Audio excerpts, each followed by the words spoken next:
Some submissions from ND, one of my students, and let's see what he has here. Okay, he likes to play the closed. Been trying to get him to learn the open. He'll do it one day. Okay, so what's the difference between the closed Sicilian and the open Sicilian? In the open Sicilian, white is usually playing knight f3 and pawn to d4, and there's an exchange made here. Black gets the c file, white gets the d file. Chances are about even. Closed Sicilian, white does not play for d4. And here black is, let's get rid of these circles and arrows. Black is taking it over. Okay.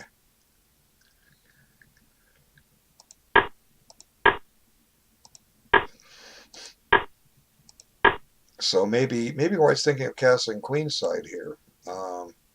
Might be a little dangerous because black generally plays for an initiative on this side of the board. So I think best is develop this knight, probably to f3. Although e2 has something to be said for it. In case this, well, I don't know if this diagonal is going to open up. If white pushes, that knight could just take. Black's taking his rook off that diagonal. So knight f3 is probably the best move. Okay, well, this is playable. Okay, so now white can't capture with his knight. He's going to end up in a fork.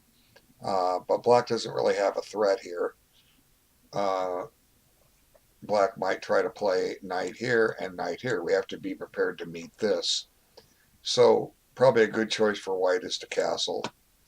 And then on knight e7, consider a move like knight d1. We're going to try to evict that knight on d4. Okay, so he goes right for this. So now the question is, since black is planning to play b4, how do we want to handle that? Well, probably don't want to play a3. That's going to open up some lines. A move I would seriously consider would be rook to e1. And the reason for that is if we're going to play knight d1 next move, regardless of what black does, okay, and evict this out and then try to get our attack off and running. Oops, straight ahead to f5. Let's see what happens. Okay, so here, this is where I say you could play this. This is coming. And now c3. Okay. Now what's black going to do? Well, we don't know. Maybe we can't do this. Now we can do it. Okay, let's see. Check. Okay. But you see, by putting the rook over here, I've got the rook has some chance to get in action because we're not sure when we're going to use this knight just yet on d1. And for now, the knight on d1 is battening down the hatches on c3 and b2. Now, black could play for rook b1, but I'm really sure that does much for black. Anyway, knight d1 is perfectly playable. And now white should opt for c3. Oh, interesting. I guess he doesn't want to trade the piece. But it's taking the knight out of play on the king side.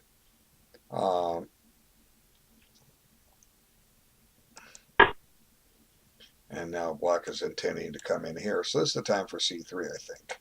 There you go.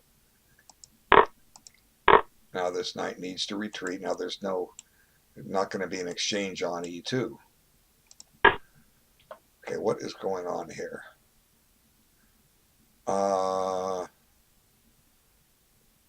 Why is black sacrificing that knight? Is he going to try to trap the bishop? That seems a little risky. Okay, let's see. Pawn takes knight. Pawn takes. The bishop only has f4 to go to. But then black can play e5. I don't know. Black's going to get some bad pawns here. I would take the knight. And now black's going to trap the bishop one way or the other. The point is that if the e pawn comes up, when he takes, these d pawns are going to be doubled. Now, unless black can get d5 in, if he brings the g5 pawn up,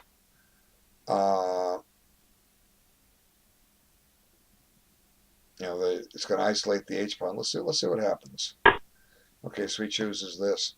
Now, there's no point in stopping to capture. I think a good move here is knight e2. Let him take, and we'll get that knight up there. Then we got an eyeball on d5. So here, I don't think you should have done this. I think this is a better move. So we're trying to let our opponent improve our knight for us. Okay, now here white owns d5. So for this turn, black can't safely get it in. He's going to drop a pawn. Okay, knight takes, pawn takes. This is an extra pawn for white. Black has the two bishops, but this bishop is shut in now. Black needs to castle. He's about to get checked, and that gives white time to redeploy this knight. Let's see, we can go here with the idea of coming here. That looks certainly good. This might be a little riskier because it weakens e3, but we're trying to go here and here. Anyway, don't think he needed to take here. Now black doesn't suffer on his pawn structure. Let's back this up again. If he takes, black can't get d5 in. We know that. So the only way you can get it in is to try to bring this bishop over here, right? Well, white has a chance to do something. Now we need to get this knight in the game. So let's see. We're going to go here with the idea of here. Now, I don't think this gets black anywhere. We're just going to come up and tickle the queen. So let's play this move. See if black can get d5 in or not. Okay, now let's see what happens. Takes.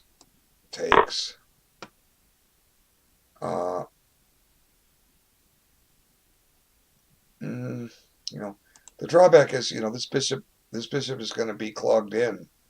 White will do fine on this series of exchanges. Okay, this knight is unmovable. Black cannot evict it. Seems pretty even though. Except the knight's slightly better than the bishop. Yeah, but it was better. This is just better, I think. Make black work for d5.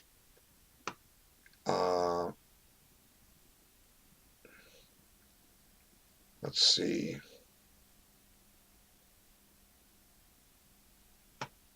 White just might go here right away too. Now if takes, once again we're going to get this and this in, I think. Although black could play here, that stops this. Let's see.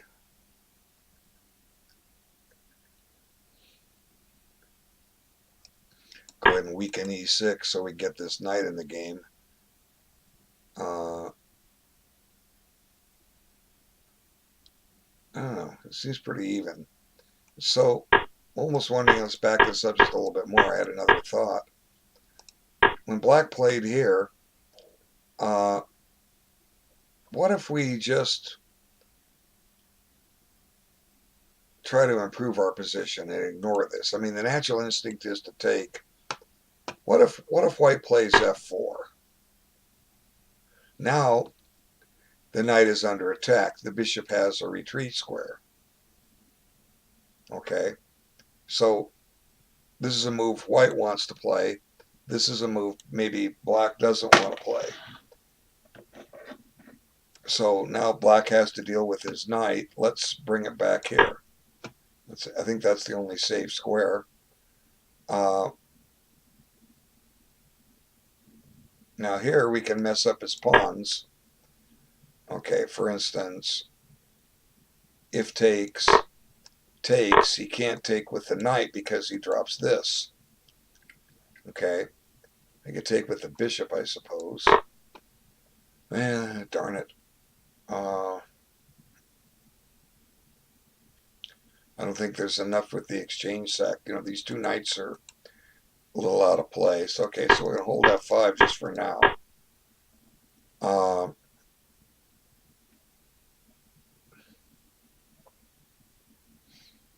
Let's see. How about D4? Let's just fight for the center. Now, you know, white has the threat to win a pawn. Pawn takes, bishop takes, right? Well, we have to trade queens first, I guess, right? So the castles, takes. We can't take the pawn. We have to take the queen first, right? Now here. Okay.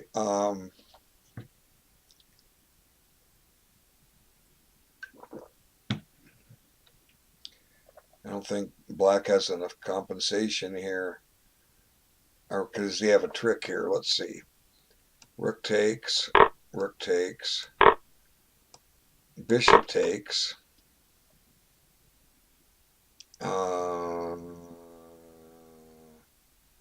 This could get a little scary here. Let's see.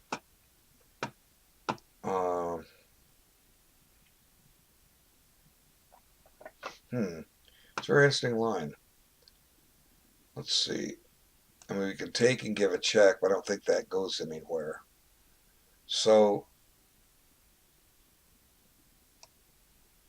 let's just settle for the bishop pair. Okay, play the knight here, right?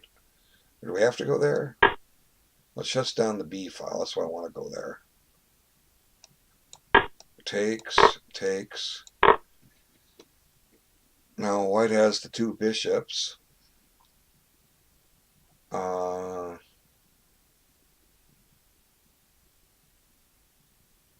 mean, white's got to be a smidgen better here. So, but anyway, I don't think black's going to go into this line. He's fighting for equality. I think black is going to take and get rid of the threat. Now, black could play F5, black could castle.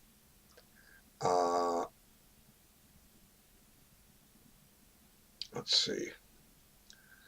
Let's try F5. That weakens here.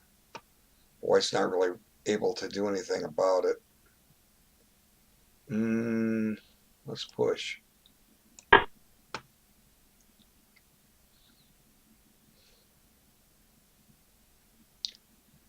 You know, taking active, you know, suddenly white's bishops are very active. If he pushes by, you know, this the bishops are a little buried, but white has that C5 square. That looks inviting. Black has corresponding C4, but can he get there? Let's see. He could go here. He wants to answer this with this. So maybe what white needs to do is... Oh wait, no, he can't do that. You just take it. Okay. And I miss one movers all the time. Don't laugh. Okay, so let's see. You know, interesting how the white bishops are deactivated here, but they do have potential to back up at some point and try to get in the game. Now this gives white a good position, I think. Now, I mean, as tempting as this is, I don't want to allow this in here. I don't want this knight coming in here until I'm ready for it. So one idea is to put the knight here and then we consider putting him on D3 and bringing him into C5. Let's try that plan. Just, just an idea. Now, I'm not worried about this. Okay, that just puts me on the C file. Now here, a lot of times white wants to attack on the king side in a Sicilian or close Sicilian, but here white's geared for queen side play. Everything's shifting over there. Knight A5 is still prohibited. Knight C5 is coming. This looks promising for white. Okay, let's see what happened. Okay, so still eyeballing this square, but it's not supported by a pawn. White has a potential F4 break at some point, but we got to get these knights in play, and this is a start. Knight B3 is a start. Okay, good. Eyeballing that square.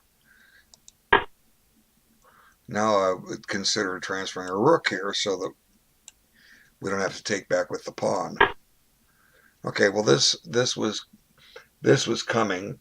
It might have even been something that could have been held back. The reason I'm saying hold it back is that here white has the chance to do similar to what I was setting up in the other position, play on the queen side. Okay, so since that's the case, his focus should be moving pieces to the queen side. So let's just go here.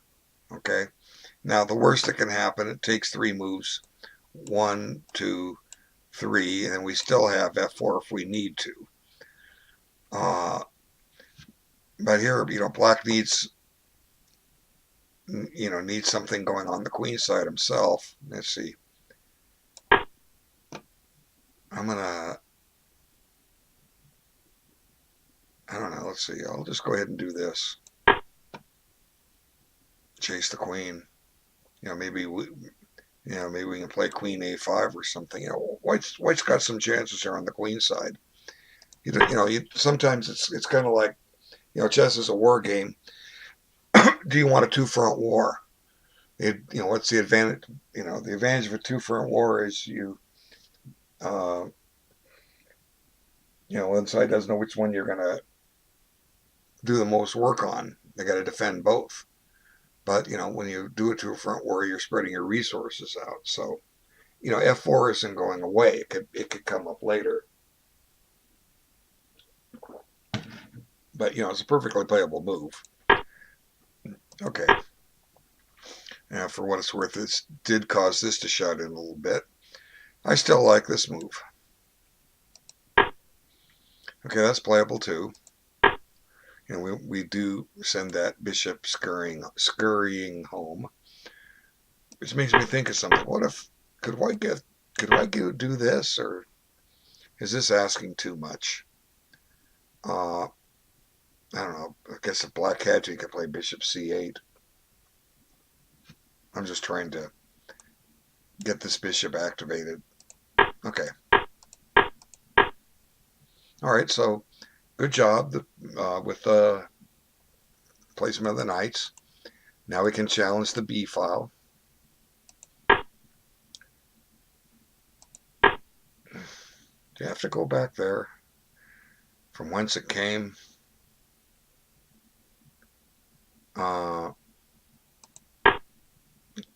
Can it go here? The idea is if we have to, we'll back up this knight with this knight. It's definitely playable. Just a question to ask. Now black to play, or white to play, I'm sorry. Still want these rooks over here. Okay, there's one of them over there. Okay, battening down the hatches here, although white wasn't attacking it.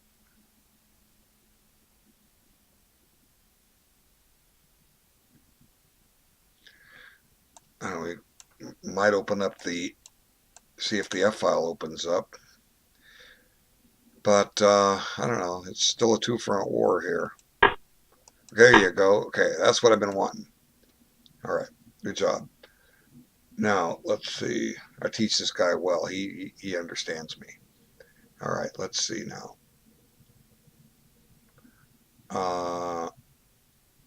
The knight on c6 is unprotected, but I don't see a useful discovery.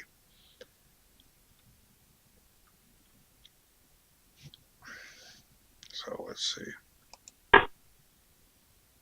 Okay.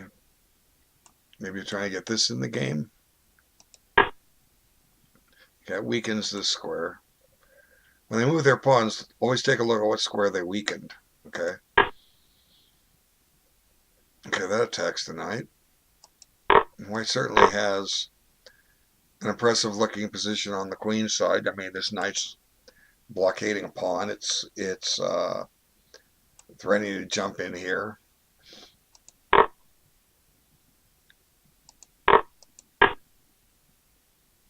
Now let's see. We can chase that queen right out of there.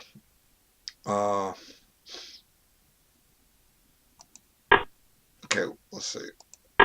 Keep moving this knight up. He keeps coming back. He went up to c5 and back to b3. Now here and here. How about this move? Okay, everything white has is protected except the bishop on f3. Black needs to deal with his queen, so he can't really attack a target. But you got to be careful where you put that queen. Like for instance, queen a3. Suddenly this rook might penetrate, and black has to start being careful. It's just not a good idea to let your opponent come down on the 7th rank like that. Okay. Let's get back on that C file so it's open. Very good. And go in here again. Whoops. Very good. Okay, so there's potential target. We can go attack it.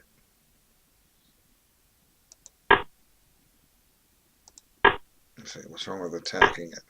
We could run into a pin. That could be a nuisance. Let's see. Do we want to play knight b3 again? I don't know. The pin looks good for black. Okay, so chasing the queen. We still have this square. I'm going to go back. And there's the pin. And I just can't find a home. He's just bouncing around. C5 to b3. A5 to b3. C5 to b3. Black cannot win a pawn at the moment, even though he's got two attackers here, because his rook is loose. Check. Now you got to take with the knight or drop a pawn. Okay. For what it's worth, there's a pin, but I don't think it goes anywhere. White just breaks it. See? They're picking moves I would. I mean, you guys are all capable. I've said this before. You're all capable of playing like masters, okay? Part of the game. I'm capable of playing you're all capable of playing like grandmasters. Part of the game. I guess we all are, huh? Okay. Just gotta try to fine tune things. Okay, black has a dark squared bishop, which has been a little inactive. So now he's trying to get it in the game, but there's no real target for this bishop other than maybe get on this diagonal and try to somehow penetrate with the queen. White can take on f4 now, and e5 becomes a weakness, although I'm not quite sure how white exploits that. Got to get that knight to c4, or f3 if you do that. Okay, so get this guy in the game. There it comes. Okay, so white should be okay here. Check. All right. So who's better here? The first inclination is say black is for two reasons. Number one, the two bishops. Number two, a little more space. However, another thing too, white's got his pawns on his. A lot of his pawns are on his bishop. Half of his pawns are on the color of his bishop. Uh, White might do well to try to trade this bishop off, just to and then make a trade on e5 so that the black bishop doesn't have targets. Now, bishop b3 takes, unfortunately takes, and takes. You got to play knight b3 here, I think. See, here's what I was saying. This. Now, we don't mind if he takes, right? But he takes here. And white is fighting for a draw. Black, it probably is a draw, but black gets to have fun. Okay, he doesn't take. Bishop takes b3 would make the game dead even. But here, white, you need to make this move, I think. White, Mr. ND. And the reason I'm doing that is I want black to have a weakness on e5 that could come back and bite him at some point. If we can trade light squared bishops and post this knight on c4, e5 has to be watched.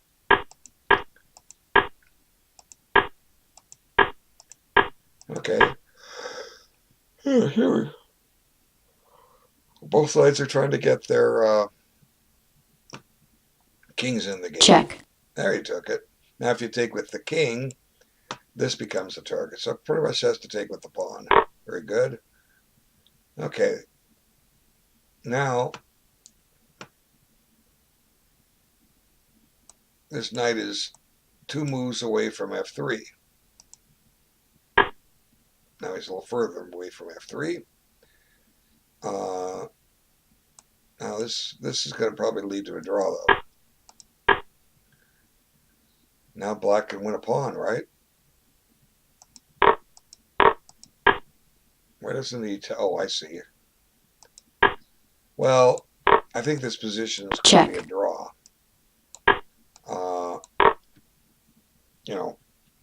White just blockades on the light squares.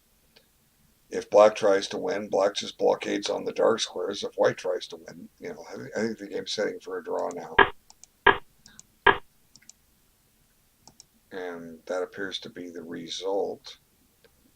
Let me check my source here. Whoops, wrong one.